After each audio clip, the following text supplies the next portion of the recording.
All right, here's a cool image that kind of talks about positive and negative space, and we could use it to talk about it. And then we're going to look at some student work from past classes that I have to talk further about this last assignment of yours.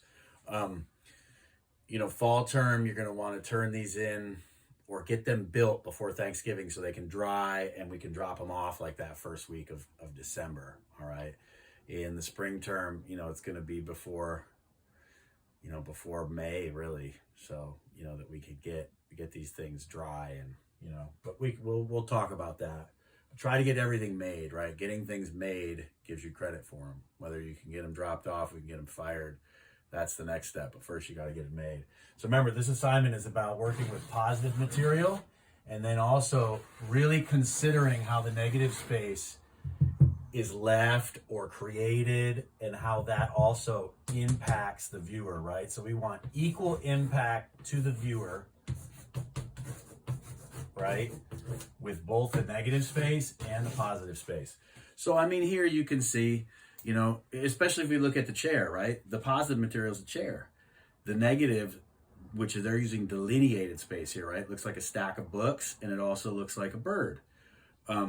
Now, if we look up at this rectangular box, you really just have delineated space of a cat and a bird. If we just look at the box, the positive material is not as engaging. It doesn't, so that wouldn't be the greatest solution for this assignment, right? The chair would be a better solution. Or like down here where you have the cat and then the positive material, you have the bird, right? That's between what appears to be the tail and the legs, or between the two legs and the tail, I get between the two sets of legs, I guess.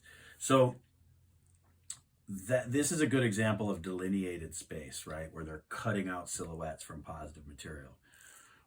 Here's some student work. Now remember, to make the negative space as important, we have those three types of negative space: delineated, confined, and activated surrounding space. Now, this is an example of confined space, right? But still the student is, if the student just puts the bottle there and doesn't put something in it, well then the confined space isn't really, so you still have to activate space, right? Delineated, that negative space is activated by looking like something. Confined, you're doing something in there to kind of give the space more importance. And often your confined space is working with some sort of container, confinement, right? So this is a really successful piece. The student made multiple things to put inside of the bottle. He cut the bottom of the bottle off at home and didn't bring any glass into the shop, which was great. You can use other things for this assignment. If you want to use a bit of clay in there, you can use a bit of clay in there. If you want to use the whole thing made out of clay, that's fine too. All right, so confined space. This one could also be confined space, but it's also kind of delineated because we know a head goes in there. It's a helmet, and this wasn't life size. It was pretty big, but you could make a small thing like this. It's also delineated, like I said, because we know a head goes in there, and the way that those eyes are there, it kind of activates that negative space. It makes us think, whoa, there should be eyes looking back at me here too. Confined space, there's definitely a container that we see. It's really cool how that line comes up from the spinal column and then encircles what's supposed to be there, which is the brain. So that's cool. A little racy, but it really could be a gun carved out of anything: food, a house, right? Resources. Here the student just took a thick slab of clay, textured the edge to look like a stack of bills, cut out the shape of a machine gun, and then he did the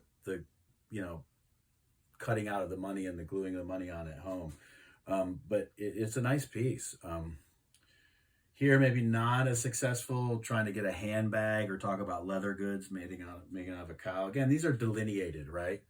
These are delineated. If this was just a rectangle, it wouldn't solve the problem, right? The fact that it's money makes this engaging. The fact that the delineated space is a gun, the negative delineated space is a gun, it makes them both really engaging, right? So delineated as well, the chicken and the egg, right? This one, it's kind of confined, but it's also kind of delineated because by putting a mouth on that hole, it makes us think that it's a head, right? So you're thinking about what you put in the human body. So this definitely delineated, but then see, it even could go to confined because you're talking about what's in your body, right? or what's within you. You know, sometimes with figurative sculpture, if you know, if you make a flat area like at the top here, right? Now we know there's supposed to be a head. So you could almost argue this one also activates surrounding space, right? There's supposed to be arms there too, probably. This piece as well, I would say, is kind of delineated space. We know there's supposed to be legs under there. They're not there, but it also activates surrounding space because of the movement that that dress is creating, right? The way that, you know, people who dance this dance look like they're gliding across the floor. Activated, confined, I don't know, maybe you could make an argument, but definitely delineated and activated surrounding space. All right, so those are some examples from previous students. Try to come up with a good idea. You'll have a brainstorm to do before you finish this. We want to get these dry and brought in to be fired the first week of December.